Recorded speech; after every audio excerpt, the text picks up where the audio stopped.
Shalom, selamat bergabung dalam program Baca Alkitab setiap hari. Saya berdoa semoga Bapak Ibu Saudaraku semua diberkati Tuhan melalui pendengaran dan perenungan firman Tuhan setiap hari.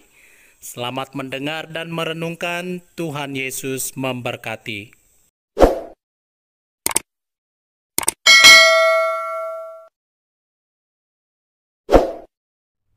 Kidung Agung pasal 8. Oh, seandainya engkau saudaraku laki-laki, yang menyusu pada buah dada ibuku, akan kucium engkau bila kujumpai di luar, karena tak ada orang yang akan menghina aku. Akan kubimbing engkau dan kubawa ke rumah ibuku, supaya engkau mengajar aku. Akan kuberi kepadamu anggur yang harum untuk diminum, air buah delimaku. Tangan kirinya ada di bawah kepalaku, tangan kanannya memeluk aku. Kusumpahi kamu, putri-putri Yerusalem, mengapa kamu membangkitkan dan menggerakkan cinta sebelum diingininya? Cinta kuat seperti maut. Siapakah dia yang muncul dari padang gurun, yang bersandar pada kekasihnya? Di bawah pohon apel kubangunkan engkau. Di sanalah ibumu telah mengandung engkau. Di sanalah ia mengandung dan melahirkan engkau. Taruhlah aku seperti meterai pada hatimu, seperti meterai pada lenganmu. Karena cinta kuat seperti maut, kegairahan gigih seperti dunia orang mati. Nyalanya adalah api. Seperti nyala api Tuhan, air yang banyak tak dapat memadamkan cinta. Sungai-sungai tak dapat menghanyutkannya. Sekalipun orang memberi segala harta benda rumahnya untuk cinta, namun ia pasti akan dihina. Mempelai perempuan dan adiknya. Kami mempunyai seorang adik perempuan yang belum mempunyai buah dada. Apakah yang akan kami perbuat dengan adik perempuan kami pada hari ia dipinang? Bila ia tembok, akan kami dirikan atap perak di atasnya. Bila ia pintu, akan kami palangi dia dengan palang kayu aras. Aku adalah suatu tembok, dan buah dadaku bagaikan menara. Dalam matanya ketika itu, aku bagaikan orang yang telah mendapat kebahagiaan. Lebih bahagia daripada Salomo. Salomo mempunyai kebun anggur di Baal Hamon. Diserahkannya kebun anggur itu kepada para penjaga. Masing-masing memberikan 1.000 keping perak untuk hasilnya. Kebun anggurku yang punyaku sendiri ada di hadapanku. Bagimulah 1.000 keping itu Raja Salomo, dan 200 bagi orang-orang yang menjaga hasilnya. Kedua mempelai bersaut-sautan. Hai penghuni kebun, teman-teman memperhatikan suaramu. Perdengarkanlah itu kepadaku. Cepat kekasihku, berlakulah seperti kijang, atau seperti anak rusa di atas gunung-gunung tanaman rempah-rempah.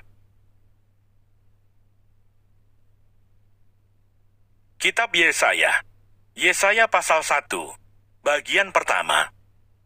Nubuat tentang Yehuda dan Yerusalem.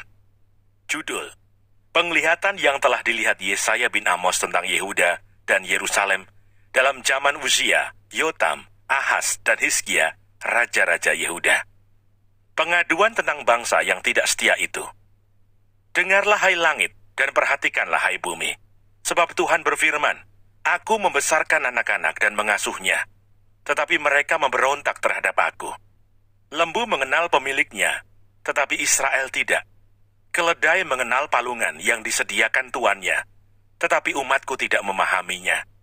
Celakalah bangsa yang berdosa, kaum yang syarat dengan kesalahan, keturunan yang jahat-jahat, anak-anak yang berlaku buruk.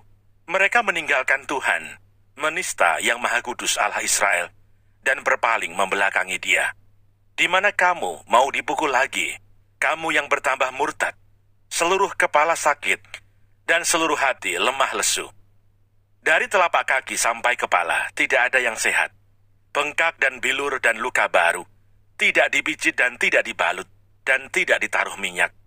Negerimu menjadi sunyi sepi, kota-kotamu habis terbakar. Di depan matamu orang-orang asing memakan hasil dari tanahmu. Sunyi sepi negeri itu, seolah-olah ditunggang balikan orang asing. Putri Sion tertinggal sendirian, seperti pondok di kebun anggur, seperti gubuk di kebun mentimun, dan seperti kota yang terkepung. Seandainya Tuhan semesta alam tidak meninggalkan pada kita sedikit orang yang terlepas, kita sudah menjadi seperti Sodom dan sama seperti Gomora. Bertobat lebih baik dari mempersembahkan korban. Dengarlah firman Tuhan, hai pemimpin-pemimpin manusia Sodom. Perhatikanlah pengajaran Allah kita, hai rakyat manusia Gomora. Untuk apa itu korbanmu yang banyak-banyak, firman Tuhan?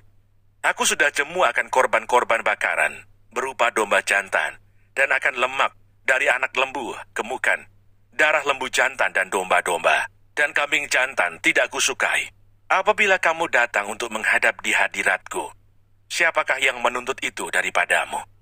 Bahwa kamu menginjak-injak pelataran bait suciku. Jangan lagi membawa persembahanmu yang tidak sungguh, sebab baunya adalah kejijikan bagiku. Kalau kamu merayakan bulan baru dan Sabat, atau mengadakan pertemuan-pertemuan, aku tidak tahan melihatnya, karena perayaanmu itu penuh kejahatan. Perayaan-perayaan bulan barumu, dan pertemuan-pertemuanmu yang tetap, aku benci melihatnya. Semuanya itu menjadi beban bagiku. Aku telah payah menanggungnya. Apabila kamu menadahkan tanganmu untuk berdoa, aku akan memalingkan mukaku. Bahkan sekalipun kamu berkali-kali berdoa, aku tidak akan mendengarkannya, sebab tanganmu penuh dengan darah. Basuhlah, bersihkanlah dirimu, jauhkanlah perbuatan-perbuatanmu yang jahat dari depan mataku. Berhentilah berbuat jahat, belajarlah berbuat baik, usahakanlah keadilan, kendalikanlah orang kejam, belalah hak anak-anak yatim, perjuangkanlah perkara janda-janda. Marilah, baiklah kita berperkara, firman Tuhan. Sekalipun dosamu merah seperti kirmisi, akan menjadi putih seperti salju. Sekalipun berwarna merah seperti kain kesumba, akan menjadi putih seperti bulu domba. Jika kamu menurut dan mau mendengar, maka kamu akan memakan hasil baik dari negeri itu. Tetapi jika kamu melawan dan memberontak, maka kamu akan dimakan oleh pedang.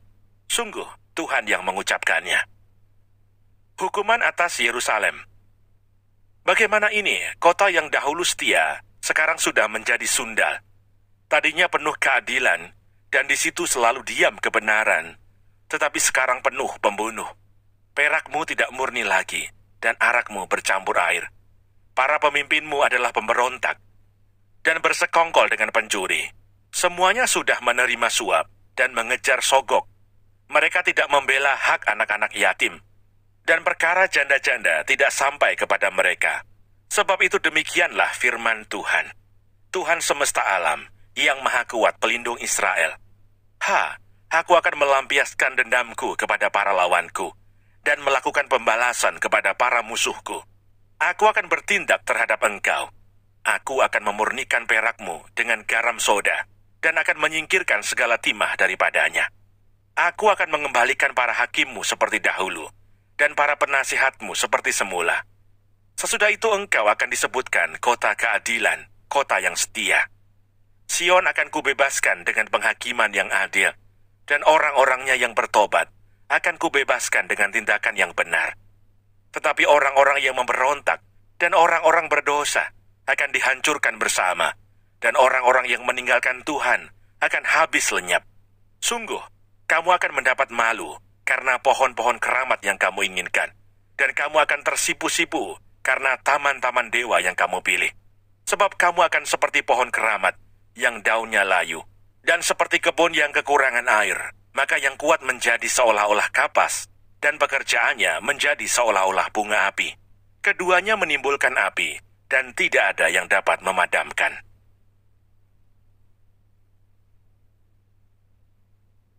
Yesaya pasal 2. Sion sebagai pusat kerajaan damai. Firman yang dinyatakan kepada Yesaya bin Amos tentang Yehuda dan Yerusalem akan terjadi pada hari-hari yang terakhir. Gunung tempat rumah Tuhan akan berdiri tegak di hulu gunung-gunung dan menjulang tinggi di atas bukit-bukit.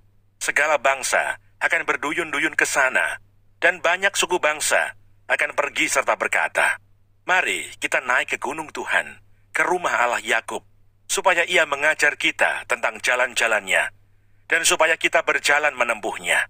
Sebab dari Sion akan keluar pengajaran, dan firman Tuhan dari Yerusalem. Ia akan menjadi hakim antara bangsa-bangsa, dan akan menjadi wasit bagi banyak suku bangsa. Maka mereka akan menempa pedang-pedangnya menjadi mata bajak, dan tombak-tombaknya menjadi pisau pemangkas. Bangsa tidak akan lagi mengangkat pedang terhadap bangsa, dan mereka tidak akan lagi belajar perang. Hai kaum keturunan Yakub, mari kita berjalan di dalam terang Tuhan. Hukuman Tuhan terhadap semua orang yang meninggikan diri. Sungguh, telah kau buang umatmu, yakni kaum keturunan Yakub, sebab di mana-mana mereka melakukan tenung seperti yang di timur, dan sihir seperti orang Filistin, dan orang-orang asing di antara mereka terlalu banyak. Negerinya penuh emas dan perak, dan tak terbatas harta bendanya. Negerinya penuh kuda, dan tak terbatas jumlah keretanya. Negerinya penuh berhala-berhala. Mereka sujud menyembah kepada buatan tangannya sendiri, dan kepada yang dikerjakan oleh tangannya. Maka manusia ditundukkan dan orang direndahkan. Janganlah ampuni mereka. Masuklah di sela gunung batu dan bersembunyilah di dalam liang tanah terhadap kedahsyatan Tuhan dan terhadap semarak kemegahannya. Manusia yang sombong akan direndahkan dan orang yang angkuh akan ditundukkan, dan hanya Tuhan sajalah yang maha tinggi pada hari itu. Sebab Tuhan semesta alam menetapkan suatu hari untuk menghukum semua yang congkak dan angkuh, serta menghukum semua yang meninggikan diri supaya direndahkan. Untuk menghukum semua pohon aras di Libanon, yang tumbuh meninggi dan tetap menjulang, dan menghukum semua pohon tarbantin di Basan. Untuk menghukum semua gunung yang tinggi-tinggi, dan semua bukit yang menjulang ke atas. Untuk menghukum semua menara yang tinggi-tinggi, dan semua tembok yang berkubu. Untuk menghukum semua kapal Tarsis, dan semua kapal yang paling indah.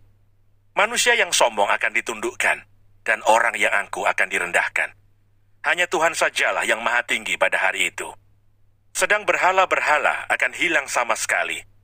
Maka orang akan masuk ke dalam gua-gua di gunung batu, dan ke dalam liang-liang di tanah, terhadap kedahsyatan Tuhan, dan terhadap semarak kemegahannya. Pada waktu ia bangkit menakut-nakuti bumi.